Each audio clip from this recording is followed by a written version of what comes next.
Assalamualaikum warahmatullahi wabarakatuh. Pada kesempatan kali ini, kita akan melanjutkan materi ke langkah dakwah Sunan Gunung Jati atau Syarif Hidayatullah. Langkah dakwah yang pertama adalah mendirikan pesantren. Awalnya, beliau hanya guru agama biasa. Kemudian, atas bantuan Haji Abdullah Iman atau Pangeran Cakrabuana, beliau dapat mendirikan pesantren di wilayah Gunung Sembung. Pondok pesantren yang beliau dirikan ini bertujuan untuk mengajarkan agama Islam kepada penduduk di sekitar wilayah Gunung Sembung. Langkah dakwah yang kedua adalah berdakwah pada raja-raja Pajajaran. Di antaranya berdakwah pada kakek beliau sendiri yang bernama Prabu Siliwangi. Namun Prabu Siliwangi menolak untuk masuk Islam, sehingga Sunan Gunung Jati melanjutkan perjalanan dakwahnya menuju daerah Serang. Masyarakat di wilayah Serang sudah banyak yang masuk Islam. Hal ini kemudian membuat Sunan Gunung Jati tertarik untuk mendirikan kesultanan di sana. Sehingga berdirilah Kesultanan Serang dan Cirebon yang kemudian melepaskan diri dari kerajaan kakek beliau Prabu Siliwangi. Yang artinya Kesultanan Cirebon terpisah dari kerajaan Pajajaran. Langkah dakwah yang ketiga adalah membangun masjid dan sarana sosial. Masjid yang dibangun oleh Sunan Gunung Jati berlokasi di daerah Cirebon dengan nama Masjid Agung Sang Cipta Rasa. Masjid ini dibangun pada tahun 1480 Masehi atas usulan dari Nyi Ratu Pakungwati yang merupakan istri dari Sunan Gunung Jati. Sebagai lambang persatuan umat, Sunan Gunung Jati juga mendirikan soko tatal di masjid tersebut. Selain mendirikan masjid, Sunan Gunung Jati juga membangun infrastruktur, di antaranya jalan raya yang menghubungkan Cirebon dengan daerah-daerah lainnya.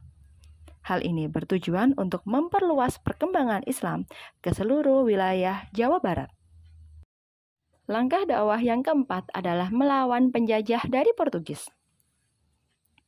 Dalam melawan penjajah dari Portugis ini, Sunan Gunung Jati dibantu oleh Fathahillah. Fathahillah adalah mubalik asal Malaka yang ikut serta ke Pulau Jawa. Pasukan Sunan Gunung Jati meraih kemenangan di bawah pimpinan Fathahillah. Hal ini kemudian membuat beliau menunjuk Fathahillah sebagai adipati di Sunda Kelapa, yang saat ini dikenal dengan nama Jakarta.